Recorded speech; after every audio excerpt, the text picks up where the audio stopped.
कथा में जो कलश भरे थे उसका क्या करें। परिवार के जितने भी लोग हैं सबको एक जगह बिठाना, जो कलश का पानी है आम का पत्ता उसमें डालकर सबके ऊपर छींटे लगाना, ऊपर छत से लेकर के पूरे घर में उसका छिड़काव करना। जो जल बच जाए उसको किसी नदी में, किसी तीर्थ में, किसी जलाशय में या किसी वृक्ष में उस जल को डाल दीजिएगा। और जो नारियल है, ये नारियल तो इतना शुभ है, इतना पावन है, मैंने आपको पूर्व में भी बोला है, एक गरुड़ पुराण के नारियल को छोड़ करके ये तो आप कभी अमावस्या के समय पर, कभी आप कहीं यमुना की तरफ जाते हैं, गंगा जी की तरफ जाते हैं, कोई ऐसे शुभ दिन में, शुभ तिथि में, वो आप उसको जल में प्रवाहित उसको कर दें। और नारियल हैं, इनको आप दिवाली के समय पर इसका पूजन कीजिएगा। जो ब्रह्म पुराण का जो नारियल आप रख रहे हैं उसके लिए तो मैं आपको लास्ट में बताऊंगा, जिस दंपत्ति को संतान नहीं है इस नारियल के द्वारा उस देवी की आप गोद भर सकते हैं। आज नहीं, ये कथा पूरी हो जाएगी तब, वो इतना शुभ, हम भी यहाँ नारियल रखेंगे। विशेष रूप से तो नारियल हमें हरिवंश पुराण की कथा में रखना है, लेकिन ब्रह्म पुराण की कथा का भी संतान उत्पत्ति के लिए एक बड़ी विशेष कृपा है इस ग्रंथ की भी। तो आइए मैं कथा की तरफ आपको लेकर के चल रहा हूं।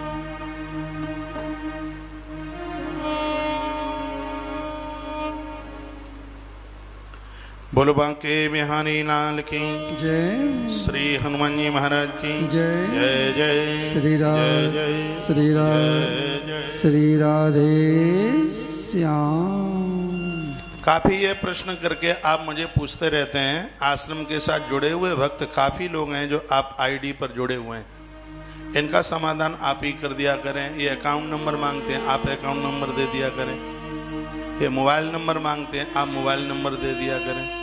ये सहयोग की राशि के बारे में पूछते हैं, तो अभी ये कोई इसमें अभी ये पूछ रहे थे कि जो सरसों के तेल की वो सेवा थी वो क्या है, नीचे किसी ने जवाब दिया लिख के 255 रुपया। बहुत धन्यवाद। हो सकता है मैं भी भूल जाऊं इतनी बातों में और आप उसको याद रखते हैं। भाई वेंकटेश मस्के, बहुत बहुत धन्यवाद मैं आपका करता हूं। आप बराबर इनको अकाउंट नंबर भेजते रहते हैं और भी तमाम आश्रम की गतिविधियों के साथ में आप इन्हें बताते रहते हैं। और भी काफ़ी भक्त हैं, बहन अनीता वाजपेयी है, श्वेता तिवारी है, जो कि इनको बराबर, वर्षा सिंह हैं पूना से, जो कि इनको बराबर आप ये बीच में इनको बोलते ही रहते हैं, बताते रहते हैं। जिनको जानकारी है, अब ये मुझे पूछते हैं, मेरा ध्यान कथा में होता है, तो ये आप इन्हें बता दिया करें। एक बार जयकारा लगाएं, बोलिए बांके बिहारी लाल की जय। अब ये राधिका खंडेल वाला आपने पूछा है, गुरुजी भूमि दान के लिए कौन से अकाउंट में जमा कराना है, प्लीज़ बताइए। आपका जो भी अकाउंट नंबर है, तो भाई लोग इसमें कोई अकाउंट लिख के दे देंगे। यहाँ से एक आध प्लेट चला दीजिए, अकाउंट नंबर की प्लेट, भैया अकाउंट की प्लेट चलाइए।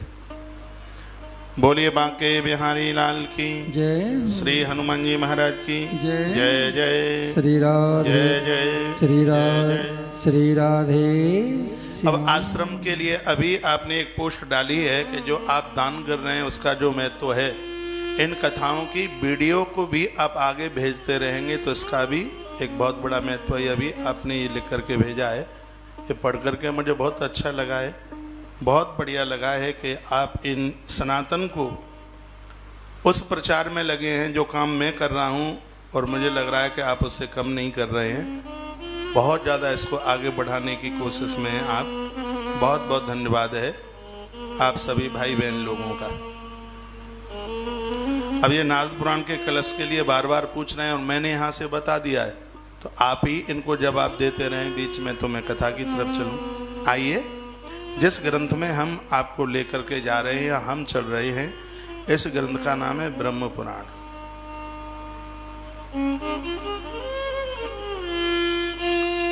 100 करोड़ श्लोकों का सार है 4 लाख में। 4 लाख श्लोकों को भगवान व्यास ने द्वापर में 18 भागों में बांटा। जो श्लोक जितने इकट्ठे किए थे 4 लाख में से, उनको वह हुए नाम दिया। ऐसे तो 4 लाख कहाँ श्लोक लोग पढ़ पाते, तो चतुर्लक्षम 4 लाख श्लोक हैं। सबसे पहले उनमें से 35,000 श्लोक एक जगह, काफी प्रमुख श्लोक थे, वो एक तरफ भगवान व्यास ने निकाले। और भगवान व्यास की पुराणों में सबसे पहली कृति है, सबसे पहली रचना है, उसका नाम है ब्रह्म पुराण। इसमें धरती से लेकर के ब्रह्मलोक तक की संपूर्ण चर्चाओं का वर्णन किया है। श्लोक 35,000 हैं। इसमें थोड़ा परिचय आपको बता दूं, 35,000 इसमें श्लोक हैं। इसमें 247 अध्याय हैं। जन्म से लेकर के मोक्ष तक की कथा का वर्णन है इसमें। पूर्व के पुराण में आपने भक्ति की कथा सुनी है, इसमें सृष्टि की कथा है। बढ़िया से बढ़िया दुनिया आप कैसे बसा सकते हैं, बढ़िया से बढ़िया संतान को आप कैसे जन्म दे सकते हैं, उनको कैसे सदाचारी बना सकते हैं, उनको आप कैसे संस्कारी बना सकते हैं, ऐसा आप और क्या कर सकते हैं कि इस धरती पर ही आपको वैकुंठ का अनुभव हो रहा होगा। ऐसी तमाम बातों को इस ब्रह्म पुराण के साथ में बड़ा सुंदर सा भाव प्रदर्शित करते हुए भगवान व्यास ने बड़ी अहेतुकी कृपा का वर्णन किया है। सबसे पहली कृति है ये ब्रह्मा जी की। इसमें तीर्थों का बहुत ज्यादा वर्णन किया है। नाग तीर्थ, मात्र तीर्थ, ब्रह्म तीर्थ, शेष तीर्थ, बड़वादी तीर्थ, आत्म तीर्थ, अश्वा तीर्थ, सोम तीर्थ, धनार तीर्थ, विदर्भ संगम, पूड़ादि तीर्थों का वर्णन, राम तीर्थ, और एक बहुत बड़ी सुंदर इसमें कथा पुत्र तीर्थ की कथा का वर्णन किया है, जहां पर संतान न होने के अभिशाप को दूर किया गया है। ऐसा इस भारत की भूमि पर एक ऐसा तीर्थ है जहां पति पत्नी 3 महीने उस स्थान पर रह लेते हैं, और कुछ ऐसा वहां कर लें जैसा ब्रह्म पुराण के अंतर्गत लिखा है। आज नहीं तो कल आप वह सुन पाएंगे। इस कथा के लिए भी आप एक नई डायरी बनाइए, नई कलम रखिए। कलम तो पुरानी भी चल जाएगी, कोई ऐसी दिक्कत नहीं है। डायरी नई बनाइए और इसके जो अद्भुत सूत्र हैं उनको आप जरूर लिखिएगा, अवश्य लिखिएगा। आप मुझे पूछ रहे हैं हम एकादशी के उद्यापन के लिए 51,000 रुपया दे सकते हैं। प्लीज रिक्वेस्ट है पुष्पा गोयल, आप यहाँ भी पैसों की तो कोई बात ही नहीं है। अभी मैंने यहाँ से आपको अनाउंस सुनाया नहीं है एकादशी के उद्यापन का, थोड़ा मुझे टाइम नहीं मिल पा रहा है। और ये अभी हमारे पास टाइम है भी, अभी पूरा कार्तिक मास है। और ये मैं आपको अभी से कह देता हूँ, और वर्ष की तरह हम बहुत ज़्यादा एकादशियाँ नहीं ले पाएंगे, और जिस दिन मैंने अनाउंस कर दिया ये उसी दिन पूरी हो जाएंगी। इसलिए अभी मैंने इसका अनाउंस किया नहीं है। प्रोग्राम बिल्कुल कन्फर्म है। हरि प्रबोधनी एकादशी पर यह प्रोग्राम होगा, और अद्भुत, ये अभिमान वाली बात नहीं है। पूरी दुनिया में घूम के आ जाना, तुलसी वन आश्रम जैसी एकादशी का उद्यापन नहीं हो सकता। आप चाहे जितना पैसा खर्च कर लें तो भी नहीं कर पाएंगे। ऐसे ब्राह्मण कहाँ से लाओगे जो स्वयं एकादशी का व्रत करते हैं। सबसे बड़ी बात है, वेद पढ़ने वाले, तीनों कालों में संध्या करने वाले, व्रज में रहने वाले, वह ब्राह्मण एकादशी के उद्यापन में बैठे। आप 10 साल से, कोई 15 साल से, कोई 5 साल से एकादशी का व्रत करता है, तो उसका उद्यापन भी एक शास्त्रोक्त विधि के अनुसार हो, वो यहाँ किया जाता है। जितने यजमान होते हैं उतनी ही वेदियाँ होती हैं, सबका हवन कराया जाता है। जो पूर्व में आए हैं उनको पूछ लीजिए, सबका पूजन कराया जाता है। संतों का भंडारा होता है, ब्राह्मणों का भंडारा होता है, अतिथियों का भंडारा होता है। कुल मिलाकर के बहुत आनंद आता है। तो मैं एक दिन किसी दिन ये अनाउंस करूँगा, आप बिल्कुल तैयार बने रहें, क्योंकि हम इतने ही नाम लेंगे। जिस दिन मैंने अनाउंस कर दिया वो नाम उसी ही दिन पूरे हो जाएंगे। तो मैं देख लूँगा, एक दिन वह बोल दूँगा। गुरु दीक्षा के लिए आपके बहुत फ़ोन आते हैं, मैंने कोई अनाउंस नहीं किया है दीक्षा के लिए। और दीक्षा के हिसाब से जब आप यहाँ पहुँचते हैं, उसके नियम है, एक दिन पहले ज़मीन में सोना पड़ता है, भोजन किया नहीं जाता है, और आप खूब खा पी करके रात को भी खा के सुबह भी आलू के पराठे खा के चले। फिर कहा अब महाराज जी दीक्षा दे दो। मैंने कहा तुमने फ़ोन करके पूछा था? पूछा तो नहीं है, तो उसका नियम है। फिर आप आके जोर दें कि नहीं आपको देनी पड़ेगी, तो लोभी गुरु लालची चेला और होय नरक में, हाँ भैया ठेलम ठेला। उसकी नियम परंपरा को यदि बिगाड़ देंगे तो फिर वो दिक्कत हो जाएगी। कार्तिक के महीने में जिस दिन दीक्षा का प्रोग्राम होगा, या अधिक मास में भी कभी किसी दिन यदि दीक्षा का प्रोग्राम होता है, तो दीक्षा के हिसाब से आप तब आइए जब यहाँ से कोई अनाउंसमेंट आपके पास कोई दीक्षा का पहुँचे तब। क्योंकि मैं एक ऐसा आदमी हूँ, मुझे दीक्षा देने का शौक नहीं है बिल्कुल। पहले बहुत दी है, एक एक नगर में 5-5 हजार लोगों को दीक्षा दी है। भजन पूजा पाठ तो करते नहीं है, तो ऐसी दीक्षा का मतलब क्या है? आप अच्छा करेंगे उसमें भी शेयर हमारा है, और आप घटिया करेंगे तो उसका भी, उसमें भी शेयर हमारा है। बेटा गलतियां करता है और पकड़ने में नहीं आता तो पुलिस बाप के हाथ पांव तोड़ देती है। ये तो कानून यहाँ का है। हाँ जी, ये कानून वहाँ भी चलता है। इसलिए शिष्य को चाहिए कि वह भी गुरु जान करके करे। पानी पी ले छान के और गुरु कर लो जान के। तो गुरु लोगों को भी दीक्षा के समय पर इतना सतर्क रहना चाहिए। तुम कितनों को संभाल लोगे? दीक्षा उतनी वो आवे तुम टाइम दे पाओ है। आमने सामने एक आध बार जब अपने गुरु से मिल नहीं पाए, वहाँ तक पहुँच नहीं पाए, अपने हृदय की बात नहीं कह पाई, ये सब चीज़ें होती हैं उसमें। तो ये सब हो तो उसके लिए तो यहाँ नहीं कहीं भी, इसमें आप जल्दी न कीजिए। ये नहीं है कि पड़ोस की बहन दीक्षा लेकर के आ गई तो आप भी इतने उतावले चलो नारियल लेकर चलो हम कान फुकवाए के आए जाए। तो कान मत फुकवाओ, दीक्षा ले ढंगते। कल ऐसा हुआ है इसलिए मैंने बोल दिया। तो आइए हम ब्रह्म पुराण की कथा की तरफ चलते हैं। 247 अध्यायों का यह अद्भुत जो ग्रंथ है ब्रह्म पुराण की, इस कथा में विष्णु पुराण की पोथी आपके घर प्रसाद रूप में जाएगी। यहाँ भी जो लोग आए हैं और ब्रह्म पुराण की कथा के यजमान बने हैं, तो यहाँ से विष्णु पुराण की पोथी प्रसाद रूप में लेके जाना।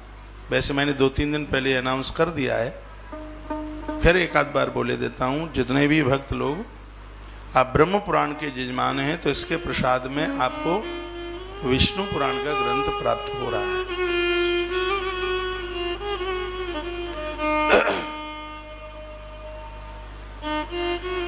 यस्माद् सर्वमिदं प्रपंच रचितं माया जगज्जायते। ब्रह्म पुराण का सबसे प्रथम श्लोक है और सब कुछ इसमें समाहित है, सब कुछ भरा हुआ है। बच्चे थोड़े शांत रहें।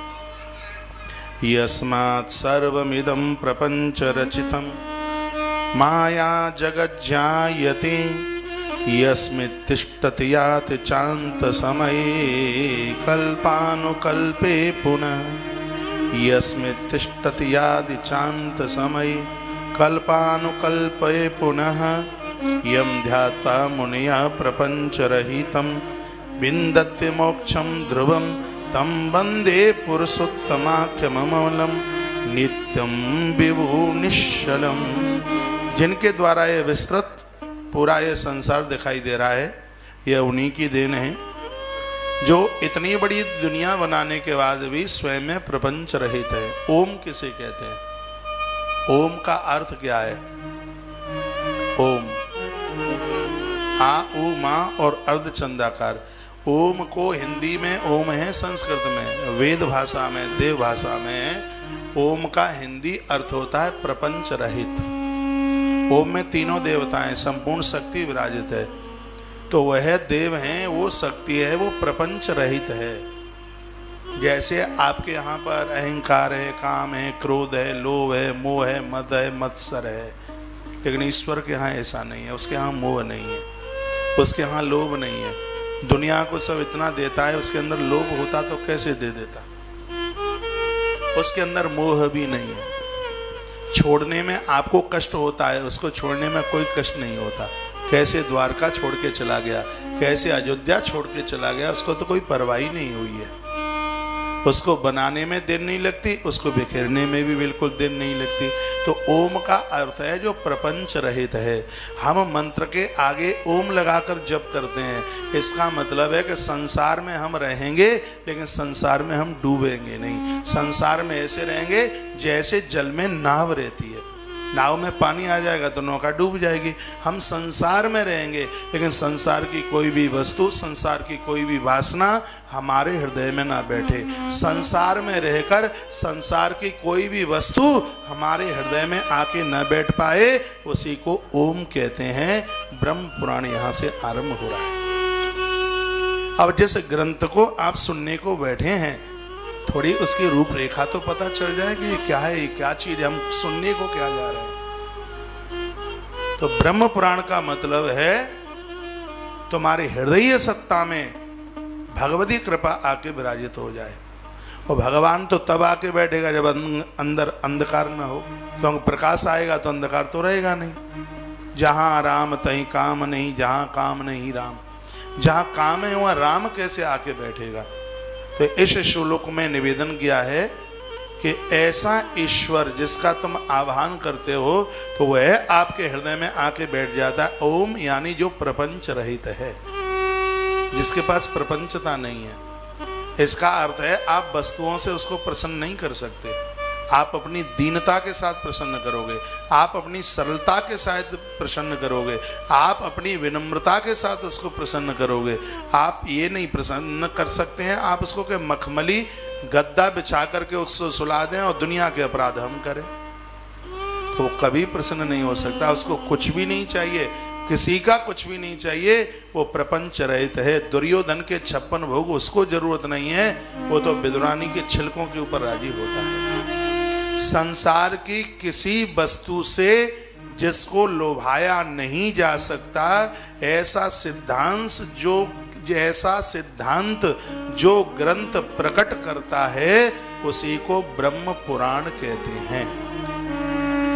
जीव क्या है, माया क्या है, ब्रह्म क्या है, जो इस बात की जानकारी करा दे, उसी को ब्रह्म पुराण कहते हैं। सत्य क्या है, असत्य क्या है, इस बात की जो जानकारी करा दे, उसको ब्रह्म पुराण कहते हैं। मैं कहाँ से आया हूँ, मुझे कहाँ जाना है, मुझे क्या करना है, जो ग्रंथ ये जानकारी दे दे, उसको ब्रह्म पुराण कहते हैं। ये ब्रह्म पुराण है भैया। जो सब कुछ ईश्वर से ही निकला है और सब कुछ ईश्वर में ही समाहित हो जाएगा, इस बात की जानकारी मिल जाए, उसी को ब्रह्म पुराण कहते हैं। जैसे मिट्टी में से बना हुआ मटका टूटने के बाद मिट्टी में ही परिणत हो मिट्टी में ही समाहित हो जाता है। सोने में से बने हुए आभूषण तोड़ने के बाद वो सोने में ही समाहित हो जाते हैं। ईश्वर से निकला हुआ जीव ईश्वर में ही समाहित हो जाए, उसी को ही ब्रह्म पुराण कहते हैं। वो ब्रह्म पुराण है। आज तो अभी शुरुआती दिन है, आरंभ का दिन है। और जैसे जैसे ये ब्रह्म पुराण के, मैं एक बार पुनः निवेदन करना चाहूंगा, जो नए नए लोग जुड़े हैं, मैं इतना जोर नहीं दूंगा किसी ग्रंथ पर, लेकिन ब्रह्म पुराण विधाता ब्रह्मा की, भगवान व्यास की पहली कृति है, सबसे पहला ग्रंथ है। आपकी व्यवस्था में किसी भी प्रकार की कोई दिक्कत नहीं आती है, तो इतनी इसकी सहयोग राशि ऐसी रखी गई है, 3,500 रुपए में आपको ब्रह्म पुराण यज्ञ कराने का मौका मिल रहा है। घर में 25 लाख में भी वो सौभाग्य न प्राप्त हो। हाथ उठाकर आप भी इस धरती पर कह सकें, हम भी उन बड़भागियों में से एक हैं। सत्य यह है, मैंने 750 कथा करी हैं, 26 साल मुझे हुई हैं, तो क्या मेरे पास इतने लोग नहीं हैं जो एक एक कथा करा दें? आराम से करा दें। मैंने तो 32 कथाएं कैंसिल की हैं, और 32 में से 20 ऐसे हैं जो कहते हैं कि जो अनवरत कथाएं चल रही हैं उसमें हमें आयोजक बना दो, जो हम अपने यहाँ खर्चा करते हैं वहां कर देंगे। लेकिन मैंने उसे स्वीकार नहीं किया। मैंने कहा इस 18 पुराणों के ऊपर अधिकार किसी एक व्यक्ति का नहीं, ये समूचे भक्तों का अधिकार इसके ऊपर होगा। इसलिए आपसे आहुति भी कितनी ली जा रही है मालूम है? जिसमें ये दक्षिणा, जनरेटर, रोज का यहाँ का जो प्रसाद है, भंडारा है, और ये कथा लोगों के पास घर घर तक पहुंच रही है, इसका भी खर्चा वर्षा निकल के, तो उसका मैंने एक एलोकेट किया है और बस वह हो जाए। और क्या करना है? क्योंकि हम इस कथा में गौ माता का पैसा नहीं लगा सकते, हम इस कथा में और किसी सेवा प्रकल्प का पैसा नहीं लगा सकते, नहीं तो व्यवस्था बिगड़ जाएगी। मैं 3511, 3525 ये क्यों ऊपर ये संख्या रखता हूं? क्योंकि जब अकाउंट का छांट होता है तो हमें पता लग जाता है कि ये पैसा इस चीज का है, तो कहीं वहां गड़बड़ी ना हो, कोई दिक्कत ना हो, ऐसी एक व्यवस्था रखी गई है उसके लिए। तो आप आश्रम के नंबरों पर जुड़ते हुए इस सौभाग्य से जुड़ें। मुझे नहीं लगता कि द्वारा कभी ब्रह्म पुराण हो पाएगा। क्यों नहीं हो पाएगा? इसलिए नहीं हो पाएगा, मेरी भारतीय सनातन संस्कृति में इतने ग्रंथ हैं कि मेरी उम्र कम पड़ जाएगी इन कथाओं को कहते कहते। 1 साल क्या 50 साल में भी नहीं हो पाएंगे ये ग्रंथ, इतनी कथाएं हैं। हमारी भारतीय सनातन संस्कृति में इतने ग्रंथ हैं, उम्र कम पड़ जाएगी, कथाएं, ग्रंथ पूरे नहीं हो पाएंगे। इसलिए फिर ये ग्रंथ द्वारा रिपीट नहीं हो पाएगा। देख लें ये सौभाग्य मौका। यम ध्यात्वा मुनय प्रपंच रहितम बिंदन्ति मोक्षम ध्रुवम तम वंदे पुरुषोत्तमाख्यममलम नित्यम विभु निश्चलम।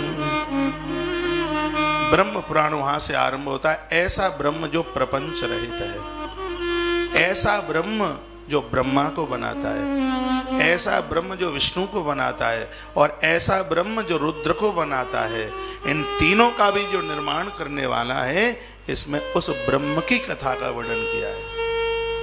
ये गुरु स्तुति में, एक आप भी स्तुति में बोलते हैं, गुरुर ब्रह्मा गुरुर विष्णु गुरुर्देवो महेश्वरा, गुरुर साक्षात परम ब्रह्म। जो गुरुर साक्षात परम ब्रह्म शब्द लिखा है, ये वही ब्रह्म पुराण है। ये आप फोटो आप देख रहे हैं, ये फोटो ब्रह्मा की नहीं है। ये सुन करके, देख करके आपको लगे कि ये ब्रह्मा की है, ये ब्रह्मा की नहीं है। तो उस परम ज्योत में से 3 रूप प्रकट हुए हैं, जिनको आप जानते हैं, सृजनकर्ता के नाम से, पालनकर्ता के नाम से, और उद्धारकर्ता के नाम से। जो 3 रूप जहां से प्रकट हुए हैं, विधाता ब्रह्मा, भगवान विष्णु और भगवान रुद्र, ये तीनों को जो प्रकट करने वाला है, उस ब्रह्म की कथा जिस ग्रंथ में है, उसी का नाम ब्रह्म पुराण है भैया। वो ब्रह्म पुराण है। ये कथा सुन करके तो आनंद हो जाएगा, कमाल हो जाएगा। तो आज हम बस एक ही श्लोक को वंदन कर पाएंगे, प्रणाम कर पाएंगे। 2:30 बज गया है, कुछ मिनटें ज्यादा ही हो गई होंगी, तो अभी आरती में भी समय लगेगा। फिर मुझे 6 बजे फिर कथा में आना है। कथा हमने जब शुरू करी थी तब कथा का टाइम था 11 से 1 बजे तक, तो यही टाइम लेके चले थे कि 2 घंटा कथा कहते रहेंगे। अभी आप खड़े नहीं होंगे। फिर भक्तों के लिए फोन आएगा, महाराज ये टाइम कम पड़ता है, कब निकल जाता है पता ही नहीं चलता। फिर उस कथा को 1:30 बजे तक किया। इतने पर भी तृप्ति नहीं हुई, फिर लोगों के फोन आएगा, महाराज ये टाइम बहुत कम पड़ता है, इसमें और आधा घंटा बढ़ा दिया जाए। तो कथा को 2 बजे तक किया, तो 11 से 2 तक हो गई। मुझे इसमें बड़ा आनंद आया। फिर भक्तों के फोन आएगा, महाराज ये तो कब टाइम निकल जाता है पता ही नहीं लगता, इसको और बढ़ा दिया जाए। तो वो कथा को 2:30 बजे तक किया गया। अब फिर फोन भक्तों के आए, इसलिए कई दिनों से कथा 3 बजे तक चलती रही है। महाराज जी तृप्ति नहीं होती है, ये कथा और 3 बजे तक, वो कथा 3 बजे तक भी चली, फिर मैंने कहा तो चलो ऐसा कर लेते हैं, तो वृद्ध लोग हैं, उन्हें दवाई लेनी पड़ती है और एक लंबी सेटिंग हो जाती है, तो चलो हम शाम को भी कथा सुनाई देते हैं। तो फिर वो 6 बजे से भी कथा शुरू कर दी है। अब कुछ मेरे ऐसे भाई लोग थे, ये मैं आपके ही हृदय की बात बता रहा हूँ, जो कहते हैं महाराज जी हमें ऑफिस जाना पड़ता है और हम अपनी फैक्ट्री जाते हैं, नौकरी वोकरी भी करते हैं, लेकिन पत्नी आके कहती है, माँ कहती है कि महाराज जी बहुत अच्छी कथा कह रहे हैं और बेटा तुम छुट्टी लेके कथा सुन लो। महाराज जी मैं छुट्टी भी नहीं ले सकता, अब क्या करूं? मैंने कहा आप ही बताइए। तो कहा महाराज जी 9:30-10 बजे हम रात को फ्री हो जाते हैं, एक आधे घंटे का लाभ आपके प्रवचन का हमें रात को प्राप्त हो जाए, हम तो आपकी खुशी में खुशी है। कितनी भी यहाँ पर व्यस्तता है, लेकिन हम आपकी प्रसन्नता में ही राजी हैं। समय बिल्कुल भी ना होने की वजह से ये दास रात को भी आपने मुझसे 20 मिनट मांगी है, लेकिन कोई भी दिन ऐसा नहीं होता कि मैं 10 बजे से 11 बजे तक रात को आपके बीच में ना होता हूँ। एक घंटा पूरा तो आपकी खुशी में, आपकी प्रसन्नता में ही प्रसन्नता है, तो बहुत आनंद आएगा। आज शुरुआती दिन है, आज पूजा पाठ का भी दिन है, अभी यज्ञ की पूर्णाहुति भी है। तो आज हम कथा को एक श्लोक बोलकर, अब इसका व्याख्यान तो कल होगा विस्तार से, तो ब्रह्म पुराण का आगाज किया है, श्री गणेश किया है। हम उस ग्रंथ को वंदन करते हैं, प्रणाम करते हैं। अब हम आप सबकी इतनी बातें मानते हैं और मुझे मानने में अच्छा लगता है, तो एक बात रोजाना आप भी मेरी मान लिया करें। वो बात यह है कि तुलसी तपोवन यूट्यूब चैनल को सब्सक्राइब करना ना भूलिएगा। जो नए नए मोबाइल हैं जिनके पास, जिन्होंने अभी तक चैनल को सब्सक्राइब नहीं किया है, तो निकालो अपने मोबाइल को। आपने प्रश्न किया है कि नारद पुराण की कथा में जो कलश भरे थे उसका क्या करें। परिवार के जितने भी लोग हैं सबको एक जगह बिठाना, जो कलश का पानी है आम का पत्ता उसमें डालकर सबके ऊपर छींटे लगाना, ऊपर छत से लेकर के पूरे घर में उसका छिड़काव करना। जो जल बच जाए उसको किसी नदी में, किसी तीर्थ में, किसी जलाशय में या किसी वृक्ष में उस जल को डाल दीजिएगा। और जो नारियल है, ये नारियल तो इतना शुभ है, इतना पावन है, मैंने आपको पूर्व में भी बोला है, एक गरुड़ पुराण के नारियल को छोड़ करके, ये तो आप कभी अमावस्या के समय पर, कभी आप कहीं यमुना की तरफ जाते हैं, गंगा जी की तरफ जाते हैं, कोई ऐसे शुभ दिन में, शुभ तिथि में, वो आप उसको जल में प्रवाहित उसको कर दें। और नारियल हैं, इनको आप दिवाली के समय पर इसका पूजन कीजिएगा। जो ब्रह्म पुराण का जो नारियल आप रख रहे हैं, उसके लिए तो मैं आपको लास्ट में बताऊंगा, जिस दंपत्ति को संतान नहीं है, इस नारियल के द्वारा उस देवी की आप गोद भर सकते हैं। आज नहीं, ये कथा पूरी हो जाएगी तब, वो इतना शुभ। हम भी यहाँ नारियल रखेंगे, विशेष रूप से तो नारियल हमें हरिवंश पुराण की कथा में रखना है, लेकिन ब्रह्म पुराण की कथा का भी संतान उत्पत्ति के लिए एक बड़ी विशेष कृपा है इस ग्रंथ की भी। तो आइए मैं कथा की तरफ आपको लेकर के चल रहा हूँ।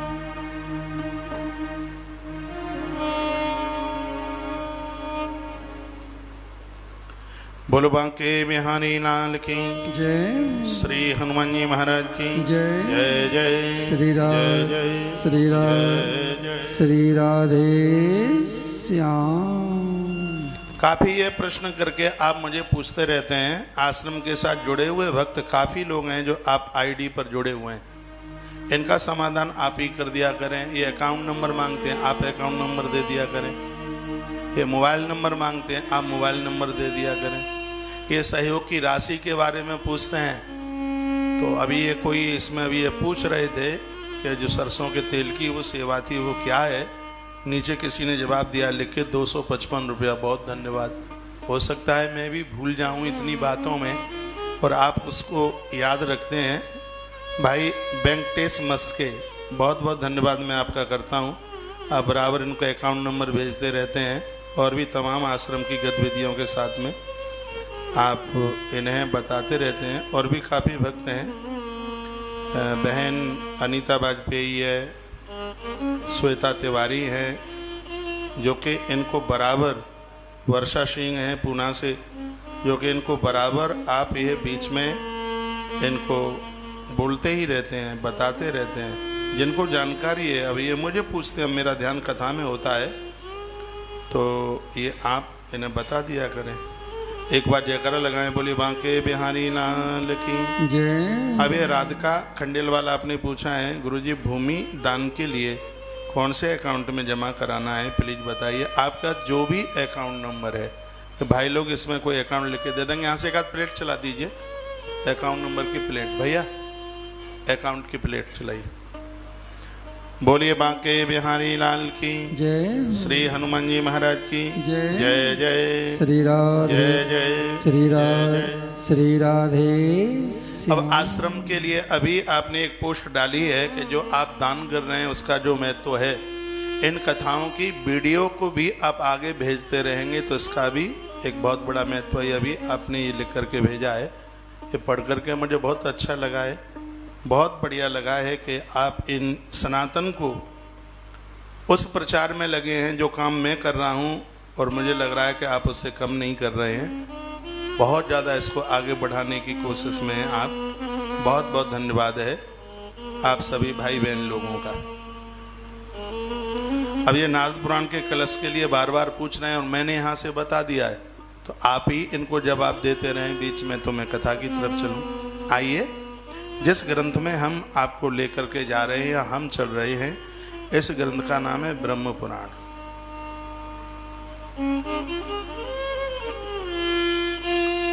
100 करोड़ श्लोकों का सार है 4 लाख में। 4 लाख श्लोकों को भगवान व्यास ने द्वापर में 18 भागों में बांटा। जो श्लोक जितने इकट्ठे किए थे 4 लाख में से, उनको वह हुए नाम दिया। ऐसे तो 4 लाख कहाँ श्लोक लोग पढ़ पाते, तो चतुर्लक्षम 4 लाख श्लोक हैं। सबसे पहले उनमें से 35,000 श्लोक एक जगह, काफी प्रमुख श्लोक थे, वो एक तरफ भगवान व्यास ने निकाले। और भगवान व्यास की पुराणों में सबसे पहली कृति है, सबसे पहली रचना है, उसका नाम है ब्रह्म पुराण। इसमें धरती से लेकर के ब्रह्मलोक तक की संपूर्ण चर्चाओं का वर्णन किया है। श्लोक 35,000 हैं। इसमें थोड़ा परिचय आपको बता दूं, 35,000 इसमें श्लोक हैं। इसमें 247 अध्याय हैं। जन्म से लेकर के मोक्ष तक की कथा का वर्णन है इसमें। पूर्व के पुराण में आपने भक्ति की कथा सुनी है, इसमें सृष्टि की कथा है। बढ़िया से बढ़िया दुनिया आप कैसे बसा सकते हैं, बढ़िया से बढ़िया संतान को आप कैसे जन्म दे सकते हैं, उनको कैसे सदाचारी बना सकते हैं, उनको आप कैसे संस्कारी बना सकते हैं, ऐसा आप और क्या कर सकते हैं कि इस धरती पर ही आपको वैकुंठ का अनुभव हो रहा होगा। ऐसी तमाम बातों को इस ब्रह्म पुराण के साथ में बड़ा सुंदर सा भाव प्रदर्शित करते हुए भगवान व्यास ने बड़ी अहेतुकी कृपा का वर्षण किया है। सबसे पहली कृति है ये ब्रह्मा जी की।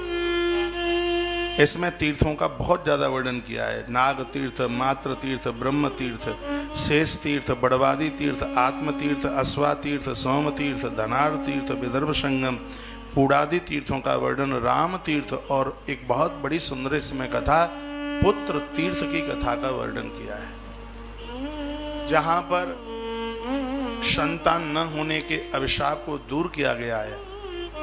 ऐसा इस भारत की भूमि पर एक ऐसा तीर्थ है जहां पति पत्नी 3 महीने उस स्थान पर रह लेते हैं और कुछ ऐसा वहां कर लें जैसा ब्रह्म पुराण के अंतर्गत लिखा है। आज नहीं तो कल आप वह सुन पाएंगे। इस कथा के लिए भी आप एक नई डायरी बनाइए, नई कलम रखिए। कलम तो पुरानी भी चल जाएगी, कोई ऐसी दिक्कत नहीं है। डायरी नई बनाइए और इसके जो अद्भुत सूत्र हैं उनको आप जरूर लिखिएगा, अवश्य लिखिएगा।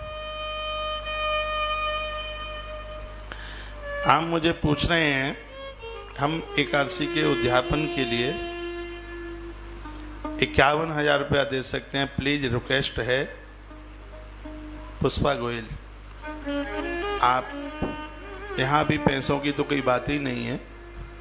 अभी मैंने यहाँ से आपको अनाउंस सुनाया नहीं है एकादशी के उद्यापन का, थोड़ा मुझे टाइम नहीं मिल पा रहा है और ये अभी हमारे पास टाइम है भी, अभी पूरा कार्तिक मास है और ये मैं आपको अभी से कहे देता हूँ, और वर्ष की तरह हम बहुत ज़्यादा एकादशियाँ नहीं ले पाएंगे और जिस दिन मैंने अनाउंस कर दिया ये उसी दिन पूरी हो जाएंगी, इसलिए अभी मैंने इसका अनाउंस किया नहीं है। प्रोग्राम बिल्कुल कन्फर्म है, हरि प्रबोधनी एकादशी पर यह प्रोग्राम होगा और अद्भुत, ये अभिमान वाली बात नहीं है, पूरी दुनिया में घूम के आ जाना, तुलसी वन आश्रम जैसी एकादशी का उद्यापन नहीं हो सकता।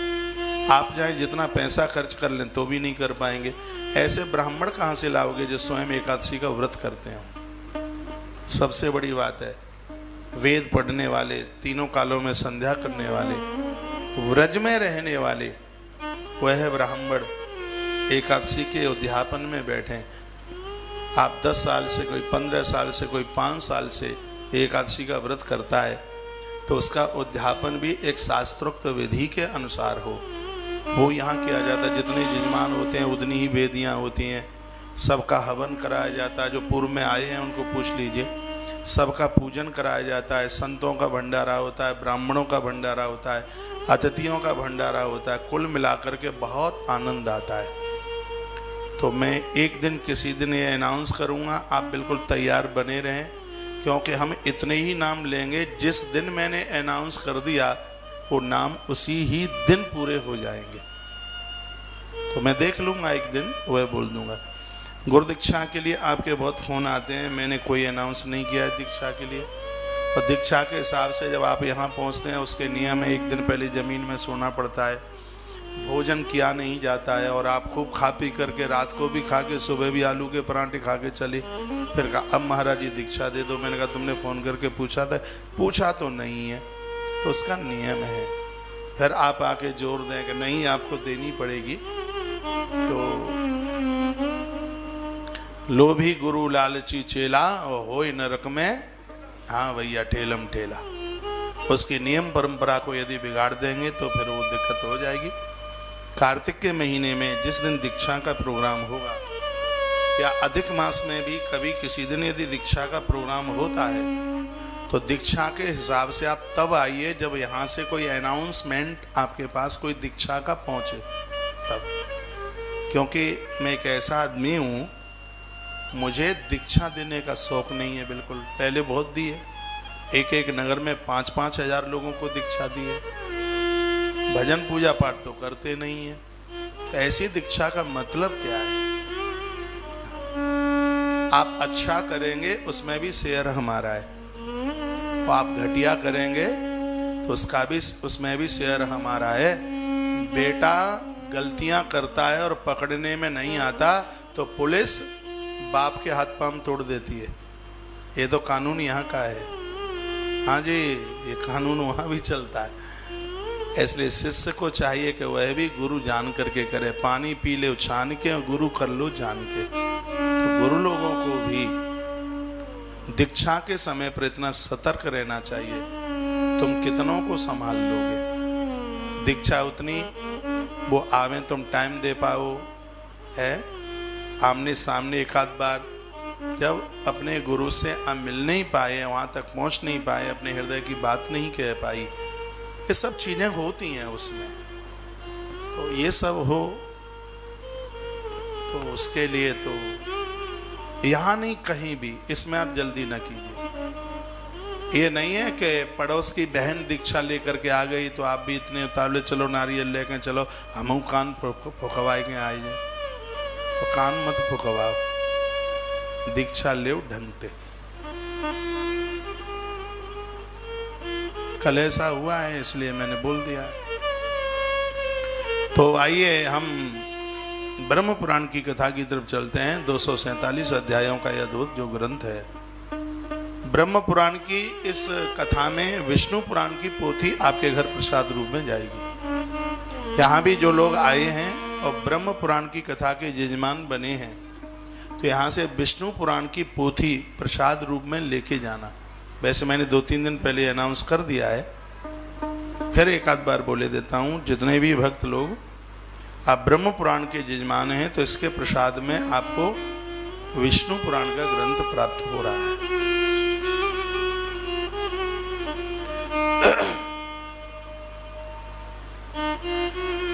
यस्माद् सर्वमिदं प्रपंच रचितं माया जगज्जायते। ब्रह्म पुराण का सबसे प्रथम श्लोक है और सब कुछ इसमें समाहित है, सब कुछ भरा हुआ है। बच्चे थोड़े शांत रहें। यस्मात् सर्वमिदं प्रपंच रचितं माया जगज्जायते यस्मित् तिष्ठति याति चान्त समये कल्पानुकल्पे पुनः। यस्मित् तिष्ठति याति चान्त समये कल्पानुकल्पे पुनः। यं ध्यात्वा मुनयः प्रपञ्चरहितं विन्दति मोक्षं ध्रुवं तं वन्दे पुरुषोत्तमाख्यममलं नित्यं विभुनिश्चलम्। जिनके द्वारा ये विस्तृत पूरा ये संसार दिखाई दे रहा है, यह उन्हीं की देन है, जो इतनी बड़ी दुनिया बनाने के बाद भी स्वयं में प्रपंच रहित है। ओम किसे कहते हैं? ओम का अर्थ क्या है? ओम आ उ मा और अर्धचंदाकार। ओम को हिंदी में ओम है, संस्कृत में, वेद भाषा में, देव भाषा में ओम का हिंदी अर्थ होता है प्रपंच रहित। ओम में तीनों देवताएं, संपूर्ण शक्ति विराजित है, तो वह देव हैं, वो शक्ति है, वो प्रपंच रहित है। जैसे आपके यहाँ पर अहंकार है, काम है, क्रोध है, लोभ है, मोह है, मद है, मत्सर है, लेकिन ईश्वर के यहाँ ऐसा नहीं है। उसके यहाँ मोह नहीं है, उसके यहाँ लोभ नहीं है। दुनिया को सब इतना देता है, उसके अंदर लोभ होता तो कैसे दे देता? उसके अंदर मोह भी नहीं है। छोड़ने में आपको कष्ट होता है, उसको छोड़ने में कोई कष्ट नहीं होता। कैसे द्वारका छोड़ के चला गया, कैसे अयोध्या छोड़ के चला गया, उसको तो कोई परवाह ही नहीं हुई है। उसको बनाने में देर नहीं लगती, उसको बिखेरने में भी बिल्कुल देर नहीं लगती। तो ओम का अर्थ है जो प्रपंच रहित है। हम मंत्र के आगे ओम लगाकर जप करते हैं, इसका मतलब है कि संसार में हम रहेंगे, लेकिन संसार में हम डूबेंगे नहीं। संसार में ऐसे रहेंगे जैसे जल में नाव रहती है। नाव में पानी आ जाएगा तो नौका डूब जाएगी। हम संसार में रहेंगे, लेकिन संसार की कोई भी वस्तु, संसार की कोई भी वासना हमारे हृदय में ना बैठे। संसार में रहकर संसार की कोई भी वस्तु हमारे हृदय में आके न बैठ पाए, उसी को ओम कहते हैं। ब्रह्म पुराण यहाँ से आरंभ हो रहा है। अब जिस ग्रंथ को आप सुनने को बैठे हैं, थोड़ी उसकी रूपरेखा तो पता चल जाए कि ये क्या है, ये क्या चीज, हम सुनने को क्या जा रहे हैं। तो ब्रह्म पुराण का मतलब है तुम्हारे हृदय सत्ता में भगवती कृपा आके विराजित हो जाए। और भगवान तो तब आके बैठेगा जब अंदर अंधकार न हो, क्योंकि प्रकाश आएगा तो अंधकार तो रहेगा नहीं। जहां राम तहीं काम नहीं, जहां काम नहीं राम। जहां काम है वहां राम कैसे आके बैठेगा? तो इस श्लोक में निवेदन किया है कि ऐसा ईश्वर जिसका तुम आह्वान करते हो, तो वह आपके हृदय में आके बैठ जाता है। ओम यानी जो प्रपंच रहित है, जिसके पास प्रपंचता नहीं है। इसका अर्थ है आप वस्तुओं से उसको प्रसन्न नहीं कर सकते। आप अपनी दीनता के साथ प्रसन्न करोगे, आप अपनी सरलता के साथ प्रसन्न करोगे, आप अपनी विनम्रता के साथ उसको प्रसन्न करोगे। आप ये नहीं प्रसन्न कर सकते हैं आप उसको के मखमली गद्दा बिछा करके उसको सुला दें और दुनिया के अपराध हम करें, तो वो कभी प्रसन्न नहीं हो सकता। उसको कुछ भी नहीं चाहिए, किसी का कुछ भी नहीं चाहिए, वो प्रपंच रहित है। दुर्योधन के 56 भोग उसको जरूरत नहीं है, वो तो विदुरानी के छिलकों के ऊपर राजी होता है। संसार की किसी वस्तु से जिसको लोभाया नहीं जा सकता, ऐसा सिद्धांत जो ग्रंथ प्रकट करता है, उसी को ब्रह्म पुराण कहते हैं। जीव क्या है, माया क्या है, ब्रह्म क्या है, जो इस बात की जानकारी करा दे, उसी को ब्रह्म पुराण कहते हैं। सत्य क्या है, असत्य क्या है, इस बात की जो जानकारी करा दे उसको ब्रह्म पुराण कहते हैं। मैं कहाँ से आया हूँ, मुझे कहाँ जाना है, मुझे क्या करना है, जो ग्रंथ ये जानकारी दे दे उसको ब्रह्म पुराण कहते हैं। ये ब्रह्म पुराण है भैया, जो सब कुछ ईश्वर से ही निकला है और सब कुछ ईश्वर में ही समाहित हो जाएगा। इस बात की जानकारी मिल जाए उसी को ब्रह्म पुराण कहते हैं। जैसे मिट्टी में से बना हुआ मटका टूटने के बाद मिट्टी में ही परिणत हो मिट्टी में ही समाहित हो जाता है। सोने में से बने हुए आभूषण तोड़ने के बाद वो सोने में ही समाहित हो जाते हैं। ईश्वर से निकला हुआ जीव ईश्वर में ही समाहित हो जाए उसी को ही ब्रह्म पुराण कहते हैं। वो ब्रह्म पुराण है। आज तो अभी शुरुआती दिन है, आरंभ का दिन है, और जैसे जैसे ये ब्रह्म पुराण के, मैं एक बार पुनः निवेदन करना चाहूंगा, जो नए नए लोग जुड़े हैं, मैं इतना जोर नहीं दूंगा किसी ग्रंथ पर, लेकिन ब्रह्म पुराण विधाता ब्रह्मा की, भगवान व्यास की पहली कृति है, सबसे पहला ग्रंथ है। आपकी व्यवस्था में किसी भी प्रकार की कोई दिक्कत नहीं आती है। इतनी इसकी सहयोग राशि ऐसी रखी गई है, 3,500 रुपए में आपको ब्रह्म पुराण यज्ञ कराने का मौका मिल रहा है। घर में 25 लाख में भी वो सौभाग्य न प्राप्त हो।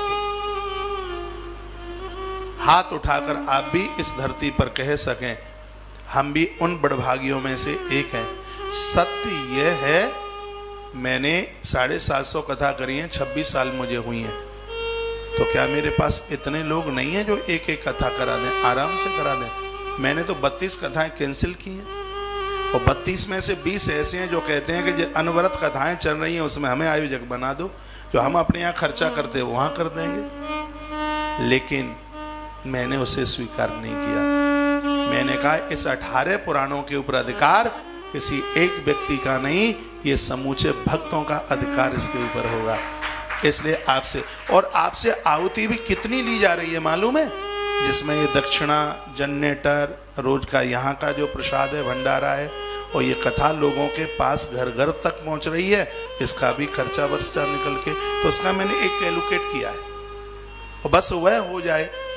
और क्या करना है? क्योंकि हम इस कथा में गौ माता का पैसा नहीं लगा सकते, हम इस कथा में और किसी सेवा प्रकल्प का पैसा नहीं लगा सकते, नहीं तो व्यवस्था बिगड़ जाएगी। मैं 3511, 3525 ये क्यों ऊपर ये संख्या रखता हूँ? क्योंकि जब अकाउंट का छांट होता है तो हमें पता लग जाता कि ये पैसा इस चीज का है, तो कहीं वहां गड़बड़ी ना हो, कोई दिक्कत ना हो, ऐसी एक व्यवस्था रखी गई है उसके लिए। तो आप आश्रम के नंबरों पर जुड़ते हुए इस सौभाग्य से जुड़ें। मुझे नहीं लगता कि द्वारा कभी ब्रह्म पुराण हो पाएगा। क्यों नहीं हो पाएगा? इसलिए नहीं हो पाएगा, मेरी भारतीय सनातन संस्कृति में इतने ग्रंथ हैं कि मेरी उम्र कम पड़ जाएगी इन कथाओं को कहते कहते। 1 साल क्या 50 साल में भी नहीं हो पाएंगे ग्रंथ, इतनी कथाएं हैं। हमारी भारतीय सनातन संस्कृति में इतने ग्रंथ हैं, उम्र कम पड़ जाएगी, कथाएं ग्रंथ पूरे नहीं हो पाएंगे। इसलिए फिर ये ग्रंथ द्वारा रिपीट नहीं हो पाएगा। देख लें ये सौभाग्य मौका। यम ध्यात्वा मुनय प्रपंच रहितम बिंदन्ति मोक्षम ध्रुवम तम वंदे पुरुषोत्तमाख्यममलम नित्यम विभू निश्चलम। ब्रह्म पुराण वहां से आरंभ होता है। ऐसा ब्रह्म जो प्रपंच रहित है, ऐसा ब्रह्म जो ब्रह्मा को बनाता है, ऐसा ब्रह्म जो विष्णु को बनाता है, और ऐसा ब्रह्म जो रुद्र को बनाता है, इन तीनों का भी जो निर्माण करने वाला है, इसमें उस ब्रह्म की कथा का वर्णन किया है। ये गुरु स्तुति में, एक आप भी स्तुति में बोलते हैं, गुरुर ब्रह्मा गुरुर विष्णु गुरुर्देवो महेश्वर। गुरुर साक्षात परम ब्रह्म। जो गुरुर साक्षात परम ब्रह्म शब्द लिखा है, ये वही ब्रह्म पुराण है। ये आप फोटो आप देख रहे हैं, ये ये फोटो ब्रह्मा की नहीं है। ये सुन करके देख करके आपको लगे कि ये ब्रह्मा की है, ये ब्रह्मा की नहीं है। तो उस परम ज्योत में से 3 रूप प्रकट हुए हैं जिनको आप जानते हैं, सृजनकर्ता के नाम से, पालनकर्ता के नाम से और उद्धारकर्ता के नाम से। जो 3 रूप जहां से प्रकट हुए हैं, विधाता ब्रह्मा, भगवान विष्णु और भगवान रुद्र, ये तीनों को जो प्रकट करने वाला है, उस ब्रह्म की कथा जिस ग्रंथ में है उसी का नाम ब्रह्म पुराण है भैया। वो ब्रह्म पुराण है। ये कथा सुन करके तो आनंद हो जाएगा, कमाल हो जाएगा। तो आज हम बस एक ही श्लोक को वंदन कर पाएंगे, प्रणाम कर पाएंगे। 2:30 बज गया है, कुछ मिनटें ज्यादा ही हो गई होंगी, तो अभी आरती में भी समय लगेगा, फिर मुझे 6 बजे फिर कथा में आना है। कथा हमने जब शुरू करी थी तब कथा का टाइम था 11 से 1 बजे तक, तो यही टाइम लेके चले थे कि 2 घंटा कथा कहते रहेंगे। अभी आप खड़े नहीं होंगे, फिर भक्तों के लिए फोन आएगा, महाराज ये टाइम कम पड़ता है, कब निकल जाता है पता ही नहीं चलता। फिर उस कथा को 1:30 बजे तक किया, इतने पर भी तृप्ति नहीं हुई। फिर लोगों के फोन आएगा, महाराज ये टाइम बहुत कम पड़ता है, इसमें और आधा घंटा बढ़ा दिया जाए। तो कथा को 2 बजे तक किया, तो 11 से 2 तक हो गई। मुझे इसमें बड़ा आनंद आया। फिर भक्तों के फोन आएगा, महाराज ये तो कब टाइम निकल जाता है पता ही नहीं लगता, इसको और बढ़ा दिया जाए। तो वो कथा को 2:30 बजे तक किया गया। अब फिर फोन भक्तों के आए, इसलिए कई दिनों से कथा 3 बजे तक चलती रही है। महाराज जी तृप्ति ही नहीं होती है, ये कथा और 3 बजे तक, वो कथा 3 बजे तक भी चली। फिर मैंने कहा तो चलो ऐसा कर लेते हैं, तो वृद्ध लोग हैं, उन्हें दवाई लेनी पड़ती है और एक लंबी सेटिंग हो जाती है, तो चलो हम शाम को भी कथा सुनाई देते हैं। तो फिर वो 6 बजे से भी कथा शुरू कर दी है। अब कुछ मेरे ऐसे भाई लोग थे, ये मैं आपके ही हृदय की बात बता रहा हूँ, जो कहते हैं महाराज जी हमें ऑफिस जाना पड़ता है और हम अपनी फैक्ट्री जाते हैं, नौकरी भी करते हैं, लेकिन पत्नी आके कहती है, माँ कहती है कि महाराज जी बहुत अच्छी कथा कह रहे हैं और बेटा तुम छुट्टी लेके कथा सुन लो। महाराज जी मैं छुट्टी भी नहीं ले सकता, अब क्या करूं? मैंने कहा आप ही बताइए। तो कहा महाराज जी 9:30-10 बजे हम रात को फ्री हो जाते हैं, एक आधे घंटे का लाभ आपके प्रवचन का हमें रात को प्राप्त हो जाए, हम तो आपकी खुशी में खुशी है। कितनी भी यहाँ पर व्यस्तता है, लेकिन हम आपकी प्रसन्नता में ही राजी हैं। समय बिल्कुल भी ना होने की वजह से ये दास रात को भी आपने मुझसे 20 मिनट मांगी है, लेकिन कोई भी दिन ऐसा नहीं होता कि मैं 10 बजे से 11 बजे तक रात को आपके बीच में ना होता हूँ। 1 घंटा पूरा तो आपकी खुशी में, आपकी प्रसन्नता में ही प्रसन्नता है। तो बहुत आनंद आएगा। आज शुरुआती दिन है, आज पूजा पाठ का भी दिन है, अभी यज्ञ की पूर्णाहुति भी है। तो आज हम कथा को एक श्लोक बोलकर, अब इसका व्याख्यान तो कल होगा विस्तार से, तो ब्रह्म पुराण का आगाज किया है, श्री गणेश किया है। हम उस ग्रंथ को वंदन करते हैं, प्रणाम करते हैं।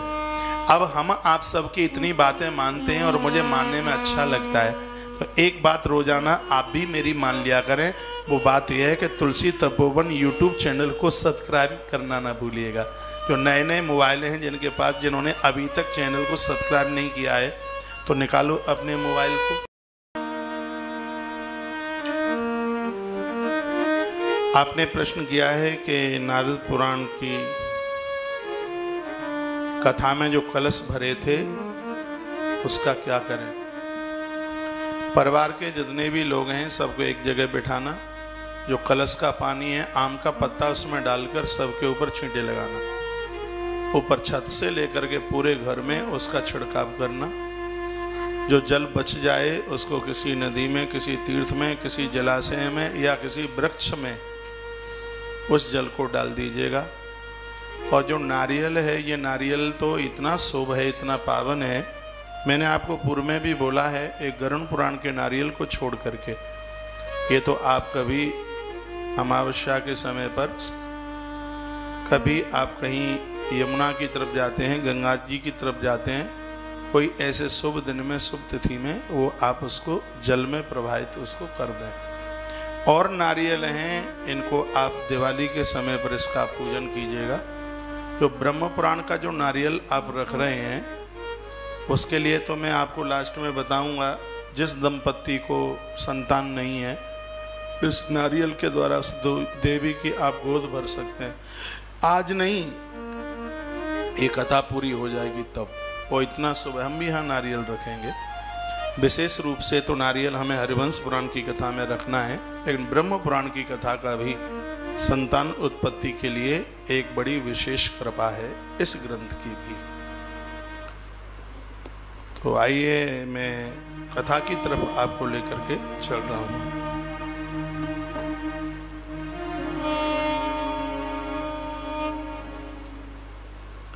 बोलो बांके बिहारी लाल की जय। श्री हनुमान जी महाराज की जय। जय जय श्री राधे जय श्री जय जय। श्री राधे श्याम।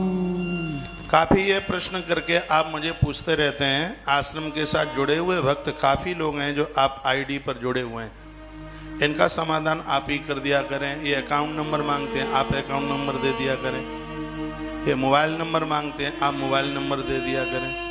ये सहयोग की राशि के बारे में पूछते हैं, तो अभी ये कोई इसमें अभी ये पूछ रहे थे कि जो सरसों के तेल की वो सेवा थी वो क्या है। नीचे किसी ने जवाब दिया लिख के 255 रुपया। बहुत धन्यवाद। हो सकता है मैं भी भूल जाऊं इतनी बातों में, और आप उसको याद रखते हैं। भाई वेंकटेश मस्के, बहुत बहुत धन्यवाद मैं आपका करता हूं।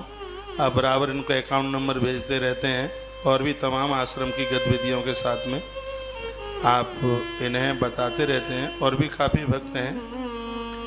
बहन अनीता वाजपेयी है, श्वेता तिवारी है, जो कि इनको बराबर, वर्षा सिंह है पूना से, जो कि इनको बराबर आप ये बीच में इनको बोलते ही रहते हैं, बताते रहते हैं। जिनको जानकारी है, अभी ये मुझे पूछते हैं, मेरा ध्यान कथा में होता है, तो ये आप इन्हें बता दिया करें। एक बार जयकारा लगाएं, बोली बांके बिहारी लाल की जय। अब ये राधिका खंडेल वाला आपने पूछा है, गुरुजी भूमि दान के लिए कौन से अकाउंट में जमा कराना है, प्लीज बताइए। आपका जो भी अकाउंट नंबर है, तो भाई लोग इसमें कोई अकाउंट लिख के दे देंगे। यहाँ से एक आध प्लेट चला दीजिए, अकाउंट नंबर की प्लेट। भैया अकाउंट की प्लेट चलाइए।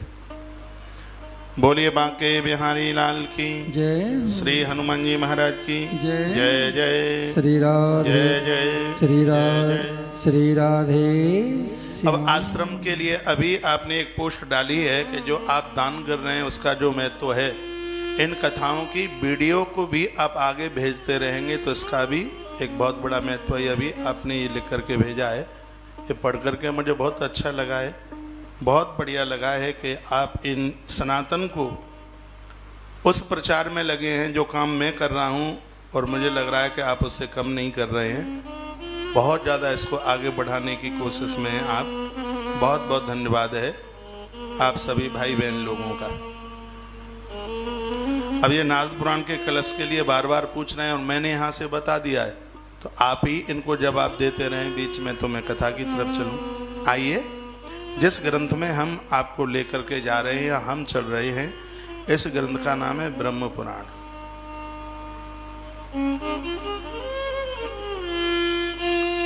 100 करोड़ श्लोकों का सार है 4 लाख में। 4 लाख श्लोकों को भगवान व्यास ने द्वापर में 18 भागों में बांटा। जो श्लोक जितने इकट्ठे किए थे 4 लाख में से, उनको वह हुए नाम दिया। ऐसे तो 4 लाख कहाँ श्लोक लोग पढ़ पाते, तो चतुर्लक्षम 4 लाख श्लोक हैं। सबसे पहले उनमें से 35,000 श्लोक एक जगह, काफी प्रमुख श्लोक थे, वो एक तरफ भगवान व्यास ने निकाले। और भगवान व्यास की पुराणों में सबसे पहली कृति है, सबसे पहली रचना है, उसका नाम है ब्रह्म पुराण। इसमें धरती से लेकर के ब्रह्मलोक तक की संपूर्ण चर्चाओं का वर्णन किया है। श्लोक 35,000 हैं। इसमें थोड़ा परिचय आपको बता दूं, 35,000 इसमें श्लोक हैं। इसमें 247 अध्याय हैं। जन्म से लेकर के मोक्ष तक की कथा का वर्णन है इसमें। पूर्व के पुराण में आपने भक्ति की कथा सुनी है, इसमें सृष्टि की कथा है। बढ़िया से बढ़िया दुनिया आप कैसे बसा सकते हैं, बढ़िया से बढ़िया संतान को आप कैसे जन्म दे सकते हैं, उनको कैसे सदाचारी बना सकते हैं, उनको आप कैसे संस्कारी बना सकते हैं।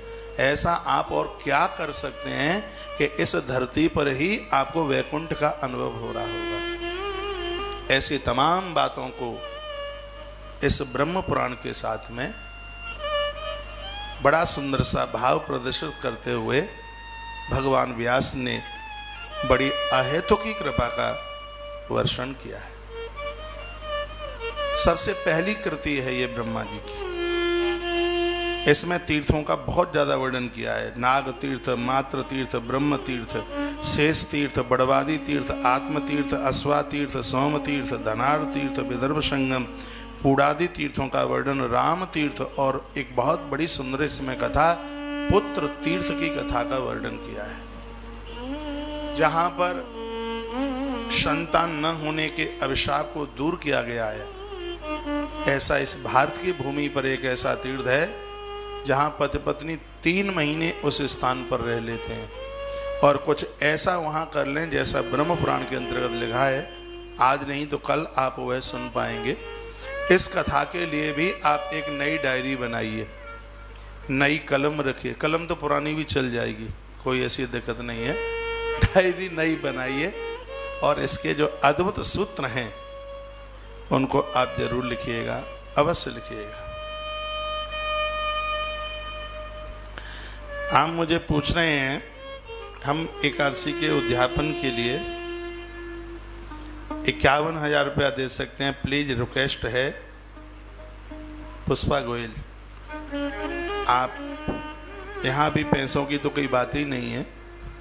अभी मैंने यहाँ से आपको अनाउंस सुनाया नहीं है एकादशी के उद्यापन का, थोड़ा मुझे टाइम नहीं मिल पा रहा है और ये अभी हमारे पास टाइम है भी।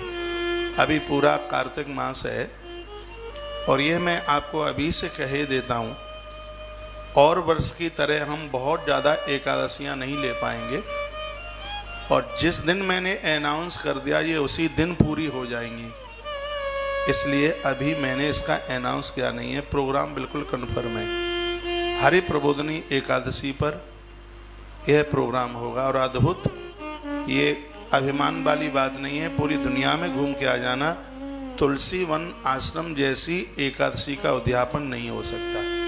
आप चाहे जितना पैसा खर्च कर लें तो भी नहीं कर पाएंगे। ऐसे ब्राह्मण कहाँ से लाओगे जो स्वयं एकादशी का व्रत करते हैं। सबसे बड़ी बात है, वेद पढ़ने वाले, तीनों कालों में संध्या करने वाले, व्रज में रहने वाले, वह ब्राह्मण एकादशी के उद्यापन में बैठे। आप 10 साल से, कोई 15 साल से, कोई 5 साल से एकादशी का व्रत करता है तो उसका उद्यापन भी एक शास्त्रोक्त विधि के अनुसार हो, वो यहाँ किया जाता है। जितने यजमान होते हैं उतनी ही वेदियाँ होती हैं, सबका हवन कराया जाता है। जो पूर्व में आए हैं उनको पूछ लीजिए, सबका पूजन कराया जाता है। संतों का भंडारा होता है, ब्राह्मणों का भंडारा होता है, अतिथियों का भंडारा होता है। कुल मिलाकर के बहुत आनंद आता है। तो मैं एक दिन किसी दिन ये अनाउंस करूँगा, आप बिल्कुल तैयार बने रहें, क्योंकि हम इतने ही नाम लेंगे। जिस दिन मैंने अनाउंस कर दिया वो नाम उसी ही दिन पूरे हो जाएंगे। तो मैं देख लूँगा, एक दिन वह बोल दूँगा। गुरु दीक्षा के लिए आपके बहुत फ़ोन आते हैं, मैंने कोई अनाउंस नहीं किया है दीक्षा के लिए। और दीक्षा के हिसाब से जब आप यहाँ पहुँचते हैं उसके नियम है, एक दिन पहले ज़मीन में सोना पड़ता है, भोजन किया नहीं जाता है और आप खूब खा पी करके रात को भी खा के सुबह भी आलू के पराठे खा के चले। फिर कहा अब महाराज जी दीक्षा दे दो। मैंने कहा तुमने फ़ोन करके पूछा था? पूछा तो नहीं है, तो उसका नियम है। फिर आप आके जोर दें कि नहीं आपको देनी पड़ेगी, तो लोभी गुरु लालची चेला और होय नरक में, हाँ भैया ठेलम ठेला। उसकी नियम परंपरा को यदि बिगाड़ देंगे तो फिर वो दिक्कत हो जाएगी। कार्तिक के महीने में जिस दिन दीक्षा का प्रोग्राम होगा या अधिक मास में भी कभी किसी दिन यदि दीक्षा का प्रोग्राम होता है तो दीक्षा के हिसाब से आप तब आइए जब यहाँ से कोई अनाउंसमेंट आपके पास कोई दीक्षा का पहुँचे तब। क्योंकि मैं एक ऐसा आदमी हूँ मुझे दीक्षा देने का शौक नहीं है बिल्कुल। पहले बहुत दिए, एक एक नगर में 5-5 हजार लोगों को दीक्षा दी है। भजन पूजा पाठ तो करते नहीं है। तो ऐसी दीक्षा का मतलब क्या है? आप अच्छा करेंगे उसमें भी शेयर हमारा है, और आप घटिया करेंगे तो उसमें भी शेयर हमारा है। बेटा गलतियां करता है और पकड़ने में नहीं आता तो पुलिस बाप के हाथ पांव तोड़ देती है। ये तो कानून यहाँ का है। हाँ जी, ये कानून वहाँ भी चलता है। इसलिए शिष्य को चाहिए कि वह भी गुरु जान करके करे। पानी पी ले छान के और गुरु कर लो जान के। तो गुरु लोगों को भी दीक्षा के समय पर इतना सतर्क रहना चाहिए। तुम कितनों को संभाल लोगे? दीक्षा उतनी वो आवे तुम टाइम दे पाओ है। आमने सामने एक आध बार जब अपने गुरु से आप मिल नहीं पाए, वहां तक पहुंच नहीं पाए, अपने हृदय की बात नहीं कह पाई, ये सब चीजें होती हैं उसमें। तो ये सब हो तो उसके लिए तो यहां नहीं कहीं भी, इसमें आप जल्दी ना कीजिए। ये नहीं है कि पड़ोस की बहन दीक्षा लेकर के आ गई तो आप भी इतने उतावले चलो नारियल लेकर चलो हम कान फुकवाए के आए जाए। तो कान मत फुकवाओ, दीक्षा ले ढंगते। कल ऐसा हुआ है इसलिए मैंने बोल दिया। तो आइए हम ब्रह्म पुराण की कथा की तरफ चलते हैं। 247 अध्यायों का यह अद्भुत जो ग्रंथ है ब्रह्म पुराण की, इस कथा में विष्णु पुराण की पोथी आपके घर प्रसाद रूप में जाएगी। यहाँ भी जो लोग आए हैं और ब्रह्म पुराण की कथा के यजमान बने हैं तो यहाँ से विष्णु पुराण की पोथी प्रसाद रूप में लेके जाना। वैसे मैंने 2-3 दिन पहले अनाउंस कर दिया है, फिर एक आध बार बोले देता हूँ। जितने भी भक्त लोग आप ब्रह्म पुराण के यजमान हैं तो इसके प्रसाद में आपको विष्णु पुराण का ग्रंथ प्राप्त हो रहा है।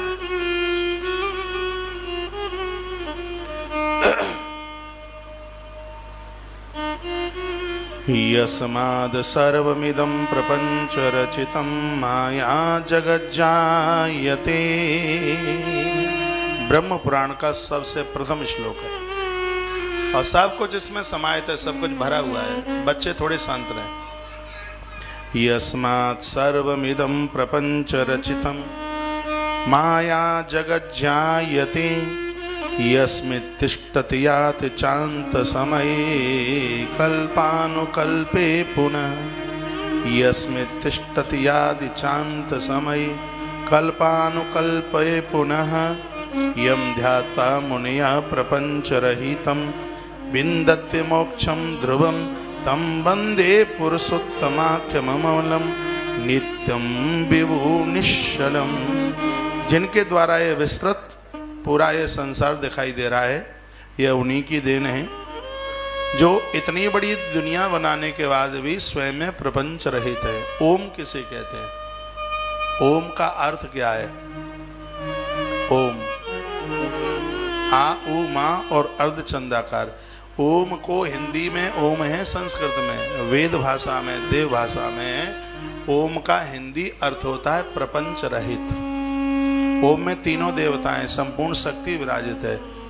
तो वह देव हैं, वो शक्ति है, वो प्रपंच रहित है। जैसे आपके यहाँ पर अहंकार है, काम है, क्रोध है, लोभ है, मोह है, मद है, मत्सर है, लेकिन ईश्वर के यहाँ ऐसा नहीं है। उसके यहाँ मोह नहीं है, उसके यहाँ लोभ नहीं है। दुनिया को सब इतना देता है, उसके अंदर लोभ होता तो कैसे दे देता? उसके अंदर मोह भी नहीं है। छोड़ने में आपको कष्ट होता है, उसको छोड़ने में कोई कष्ट नहीं होता। कैसे द्वारका छोड़ के चला गया, कैसे अयोध्या छोड़ के चला गया, उसको तो कोई परवाह ही नहीं हुई है। उसको बनाने में देर नहीं लगती, उसको बिखेरने में भी बिल्कुल देर नहीं लगती। तो ओम का अर्थ है जो प्रपंच रहित है। हम मंत्र के आगे ओम लगाकर जप करते हैं, इसका मतलब है कि संसार में हम रहेंगे लेकिन संसार में हम डूबेंगे नहीं। संसार में ऐसे रहेंगे जैसे जल में नाव रहती है। नाव में पानी आ जाएगा तो नौका डूब जाएगी।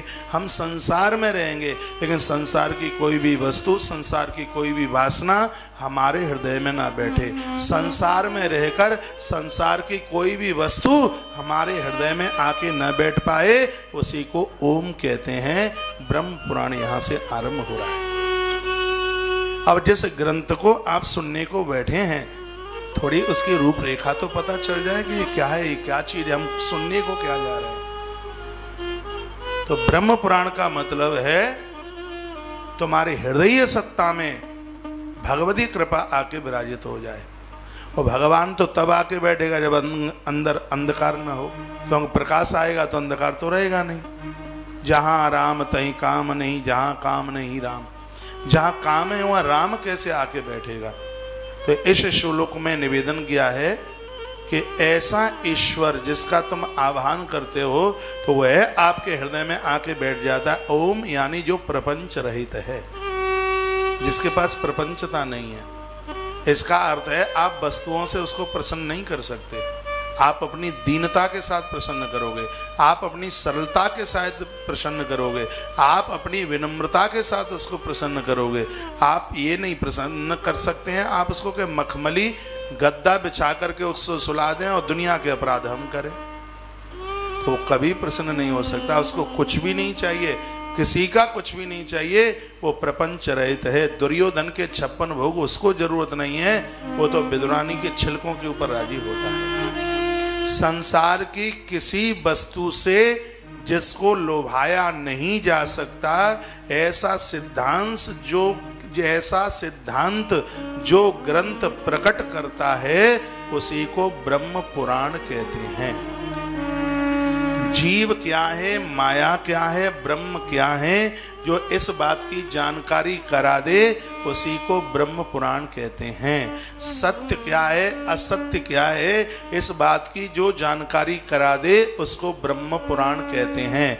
मैं कहाँ से आया हूँ, मुझे कहाँ जाना है, मुझे क्या करना है, जो ग्रंथ ये जानकारी दे दे उसको ब्रह्म पुराण कहते हैं। ये ब्रह्म पुराण है भैया, जो सब कुछ ईश्वर से ही निकला है और सब कुछ ईश्वर में ही समाहित हो जाएगा। इस बात की जानकारी मिल जाए उसी को ब्रह्म पुराण कहते हैं। जैसे मिट्टी में से बना हुआ मटका टूटने के बाद मिट्टी में ही परिणत हो मिट्टी में ही समाहित हो जाता है। सोने में से बने हुए आभूषण तोड़ने के बाद वो सोने में ही समाहित हो जाते हैं।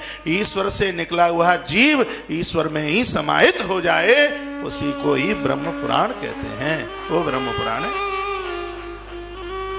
आज तो अभी शुरुआती दिन है, आरंभ का दिन है, और जैसे जैसे ये ब्रह्म पुराण के, मैं एक बार पुनः निवेदन करना चाहूंगा, जो नए नए लोग जुड़े हैं, मैं इतना जोर नहीं दूंगा किसी ग्रंथ पर, लेकिन ब्रह्म पुराण विधाता ब्रह्मा की, भगवान व्यास की पहली कृति है, सबसे पहला ग्रंथ है।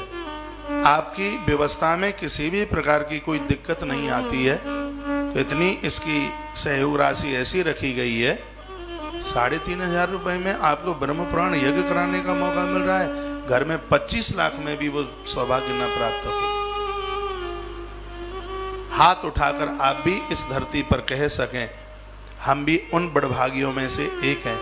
सत्य यह है, मैंने 750 कथा करी हैं, 26 साल मुझे हुई हैं, तो क्या मेरे पास इतने लोग नहीं हैं जो एक एक कथा करा दें? आराम से करा दें।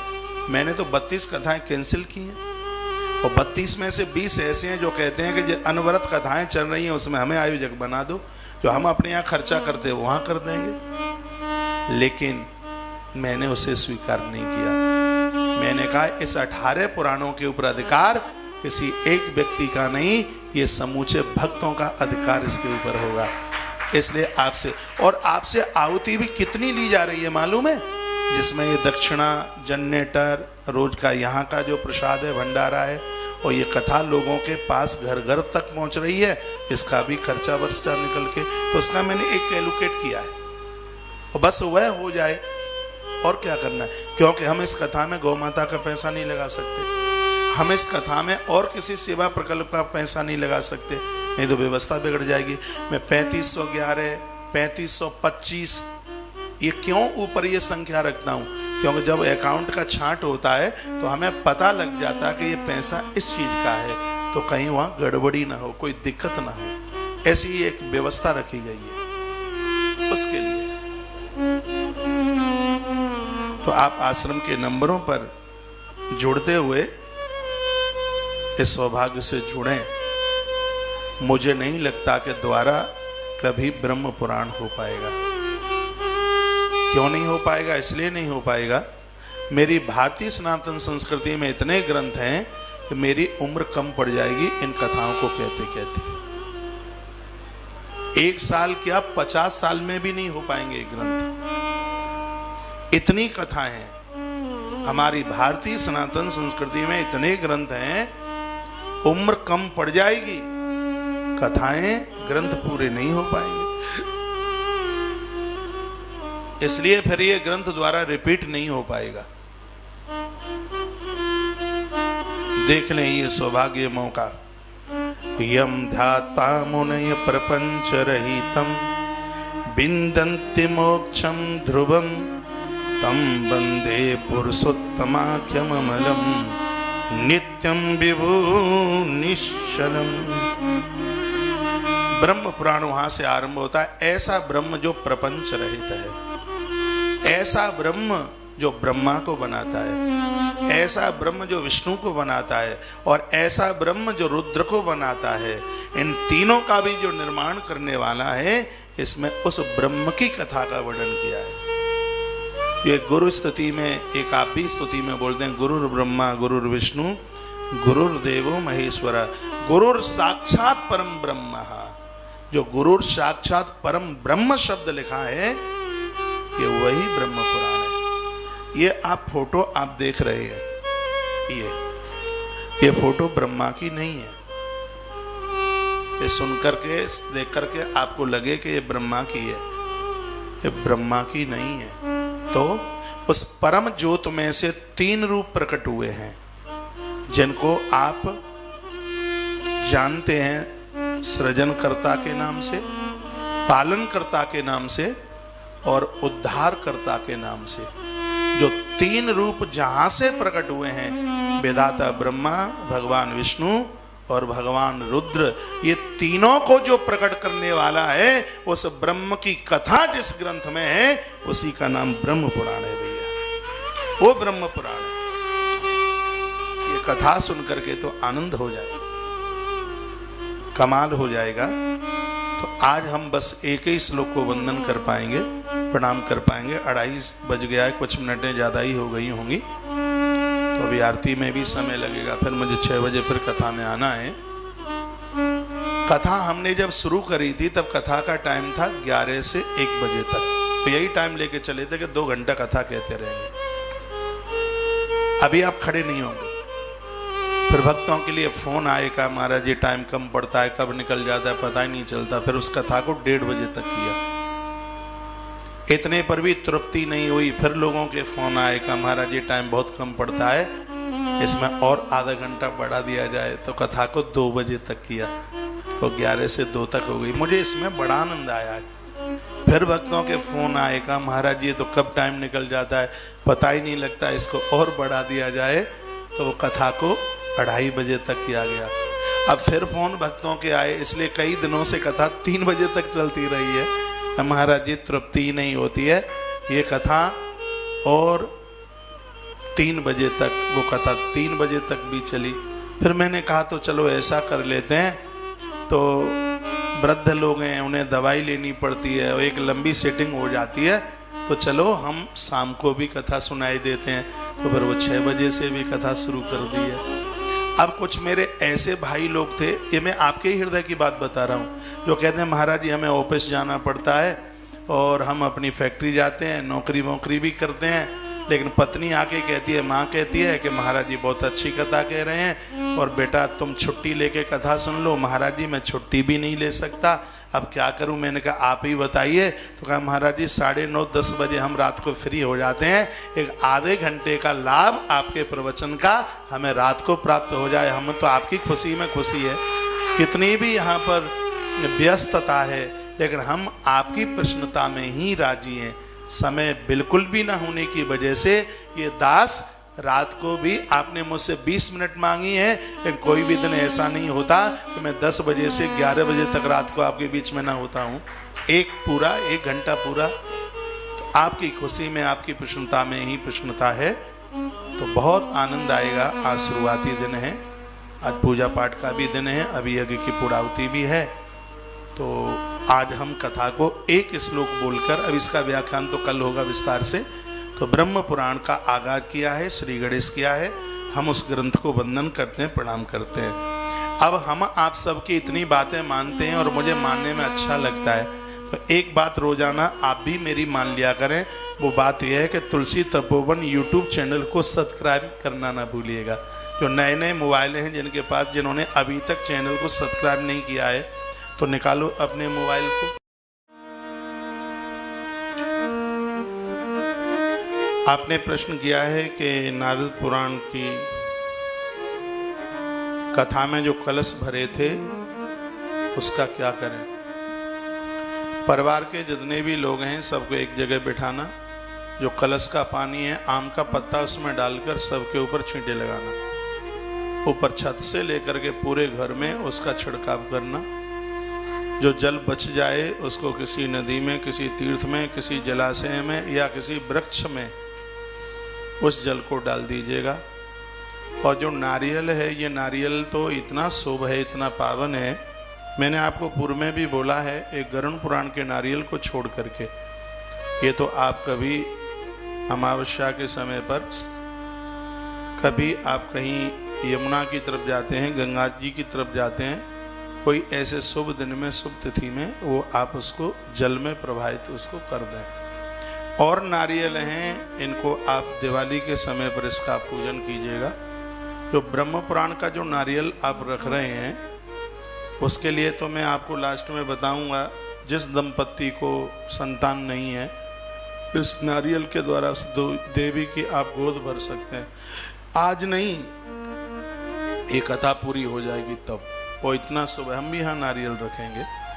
विशेष रूप से तो नारियल हमें हरिवंश पुराण की कथा में रखना है, लेकिन ब्रह्म पुराण की कथा का भी संतान उत्पत्ति के लिए एक बड़ी विशेष कृपा है इस ग्रंथ की भी। तो आइए मैं कथा की तरफ आपको लेकर के चल रहा हूँ।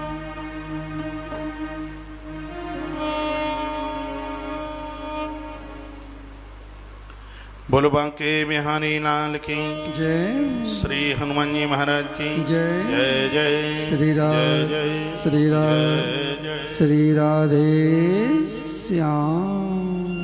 काफी ये प्रश्न करके आप मुझे पूछते रहते हैं। आश्रम के साथ जुड़े हुए भक्त काफी लोग हैं जो आप आईडी पर जुड़े हुए हैं। इनका समाधान आप ही कर दिया करें। ये अकाउंट नंबर मांगते हैं, आप अकाउंट नंबर दे दिया करें। ये मोबाइल नंबर मांगते हैं, आप मोबाइल नंबर दे दिया करें। ये सहयोग की राशि के बारे में पूछते हैं, तो अभी ये कोई इसमें अभी ये पूछ रहे थे कि जो सरसों के तेल की वो सेवा थी वो क्या है। नीचे किसी ने जवाब दिया लिख के 255 रुपया। बहुत धन्यवाद। हो सकता है मैं भी भूल जाऊं इतनी बातों में और आप उसको